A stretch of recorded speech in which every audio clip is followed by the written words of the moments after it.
What is up, friends? How is everybody? Today we are sitting at a stoplight. Here we go. We're trying to use the last of our vacation time, and I have a couple days off before I lose it, and at the end of the year, because I've not yet begun to procrastinate. But the new Kingsman movie came out, and I'm bored as shit, so I'm gonna go see that in the middle of the day. Little lunchtime matinee. Yeah, you're good. Come on. You cut me off back there. I don't see why it matters now. All right, come on in.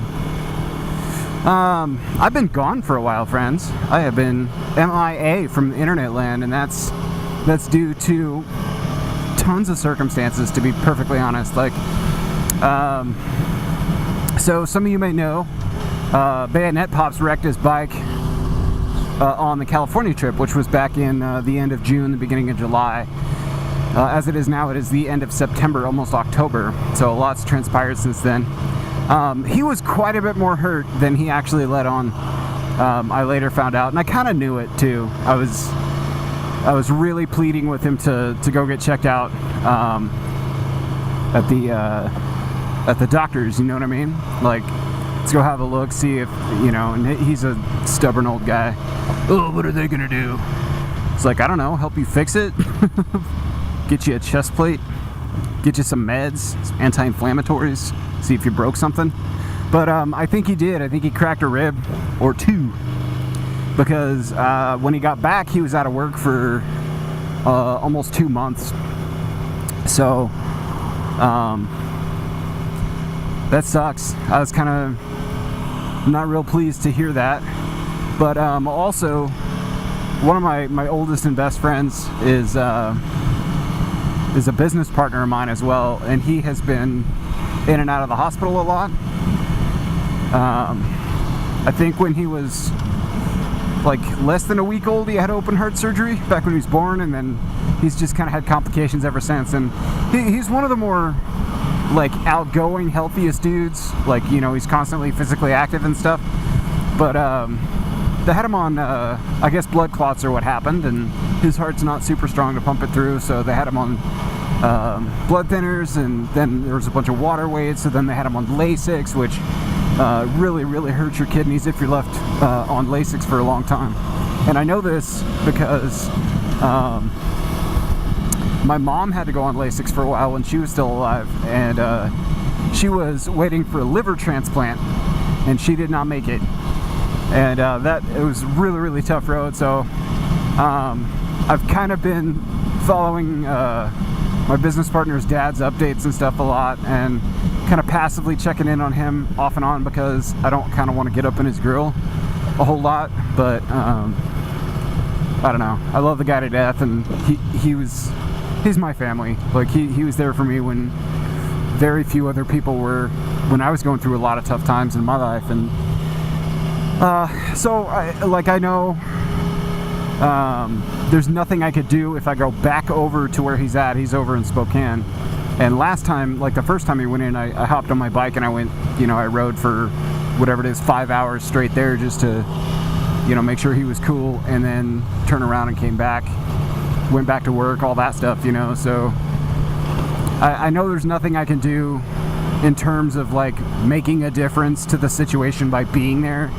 And I don't want to cause, like, you know, more headache and heartache and stuff, but I also don't want him to think that, you know, I'm just blowing him off or anything, because the other part of my life that's been just nuts is work, man. Like, I've often said on this channel that work is like super ramps up kind of summer, fall, and then we kind of back off. I'm in IT, and we kind of back off during the winter months, because during the holiday season is when the rest of our business units get really aggressive with their stuff, and they don't like IT screwing around with a bunch of shit. So we kind of, that's kind of my busiest time. So anyway, I wanted to update you guys because I have not been very active, and it's not without purpose. It's not because, you know, I just don't have shit to say anymore. you ask anybody that knows me, they'll be like, oh, he fucking talks too much anyway. So it's not because of that, and nothing super tragic happened. It just, there's a lot of like real life going on, and it puts a lot into perspective. But boy, I tell you what, when you least expect it and you blink your eyes, man, like time just disappears, you know what I mean? So look at all this traffic, for God's sakes. What the hell is going on? It's like the entire world is trying to get into Seattle right now, and the rest of us that are going to see movies on a regular weekday off, we're going this way. You guys got it all wrong, friends. Gotta go this way. But Jesus, I had to find an alternate route home. I'll check the old Google Maps and see if traffic sucks on the way back. But I had to update you guys. I want to let you know I'm okay. My dad's okay too, which is good. It just took him a while to get there, and that's kind of a bummer for me because I wanted the trip to be super awesome for everybody, and I wanted obviously want everyone to come home in one piece and be safe. But when you're in shock like that, and I was talking to Evan, who wrecked his bike a little while ago, and we just went on a ride actually the other day. I caught a little bit of footage of that, so he's doing much better. But I kind of asked him about it. It was just like, this is what my dad was like, and is that kind of how it is? And he was like, oh dude, he's like, yeah, the fight or flight mode takes over. You're just completely in shock, and the only thing going through your head is like, I don't want to sit here on the side of the road and wait. I want to get back on the road and ride. And that's kind of what happened with my dad. Like, I checked to make sure his shoulder wasn't dislocated on the side of the road when I got back to him, because he had fallen, like, he sent me and Vex ahead. We were on the most technical part of the road of probably the entire trip, like easily the entire trip, going into Jenner on Highway 1 on the California coast. And he knows that we're a lot more aggressive around corners and stuff, but this is a place where it's tough to go above like 20-25. There's parts where you can get up to like 40, but that's scary. And he was kind of loafing around anyway, because the day before he had taken his bike in to have it repaired in Eureka, because there was issues with his bike there, and he just sent us ahead and said, I'll catch up to you and shit in Fort Bragg. So okay, so the following day, he wasn't very well rested.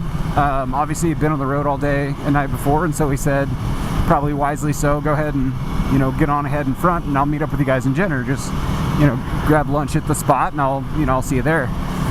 So Vex and I, we rode, we got up to the spot, and the gas station attendant where we were called and asked for me. And I mean, it was like some serious James Bond shit, I'm just like, what are you, okay? So I grabbed the phone that belongs to the gas station attendant, and mind you, like on that side of the mountain next to the coast, my T-Mobile phone had no bars, and my Verizon phone was buried in my luggage. And no, I didn't even take it. I didn't even take my Verizon phone, and who knows if that would have had service. So anyway, I answer the phone, and it's the gas station attendant from about 20 miles back where my dad was, and he said, your dad's been in a wreck, and then he just hangs up. That was it. Like, no joke, no exaggeration, that was fucking it.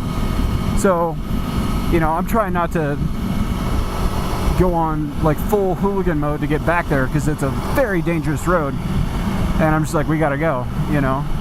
I got back to him. He was conscious and sitting up, and just like obviously in shock. He was just sitting there like, I can't believe this happened. And so I asked him what happened. He definitely got bucked off the bike, and he hit the ground really, really hard. And the way he describes it, like the bike went down and then kind of stood up and flopped on its side and stuff. And he at least had a tank slapper. I think he low-sided the bike just based on the damage to the frame and stuff, and like the angle of the corner that he was taking and so forth. But he like immediately wanted to get back on his bike and ride, and I was like, it's not a good idea. The forks are bent. Like, it's some scary stuff. Like, we got to make sure you're okay. I asked him what he could remember. He had like onset signs of concussion, but you can't really, I'm no medical professional, and I think the last time I had a concussion, it took a while for me to like forget the stuff that was going on, but he seemed to kind of pick up the pieces a little bit, so I don't think he hit his head too hard, even though there was like some scuffing on his helmet. But his arm was like twice its normal size. And I was like, man, you know, did you break something? Like, no, I think I just popped it real good. And so he rode his bike. I was like, Pop, we should call somebody. And he just got on his bike. Nope, I'm riding. Screw it. You know, just being a stubborn ass. And Evan kind of said that's how he felt too. So I think that's just, you know, your mind kind of playing tricks on you, going into that fight or flight mode, you know. But he, what is this person doing? Get back on the road. Get off your phone. You're how guys like me die, fucking ass.